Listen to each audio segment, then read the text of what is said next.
అయితే ఇక్కడ మనకి హెయిర్ ట్రాన్స్‌ప్లాంటేషన్ దగ్గరకొచ్చేటప్పటికి ప్లాస్టిక్ సర్జన్ అని ఎక్కువగా వినిపిస్తోంది. యెస్. తర్వాత ట్రైకాలజిస్ట్ అని వింటూ ఉంటాము. యాహ్! ఇంకా డర్మటాలజిస్ట్. వీళ్ళ ముగ్గురిలో మీరు సజెస్ట్ చేయమంటే ఎవరు బెస్ట్ వాళ్ళు? డెర్మటాలజిస్ట్ అండ్ ప్లాస్టిక్ సర్జన్స్ ఇద్దరూ చేయొచ్చు. Hmm. And there is nothing called trichologist. Okay. So, dermatology చేసిన వాళ్ళు, ప్లాస్టిక్ సర్జన్స్ ఇద్దరూ చేయొచ్చు. అయితే ట్రైకాలజిస్ట్ అనేది లేదా అంటారా మేడం? అదో సెపరేట్ స్పెషలైజేషన్ లేదండి. ఓకే. అయితే ఈ హెయిర్ ప్లాంటేషన్ చేసుకున్న హెయిర్ మనకి లైఫ్ లాంగ్ ఉంటుందా? లేకపోతే దాని గురించి ఏమైనా ప్రత్యేకంగా కేర్ ఒకటి తీసుకుంటూ దాన్ని కాపాడుకోవాలంటారా? We have to take care of that. Hmm. మనము సర్జరీ తర్వాత మినాక్సిడిల్ ఎలా ట్రీట్మెంట్ తీసుకోవాలి.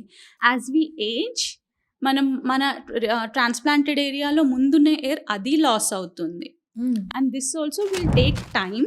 బట్ విత్ మంచి కేర్ కొంచెం ఎక్కువ డేస్ ప్రోగ్రెస్ ఎక్స్టెండ్ చేయొచ్చు.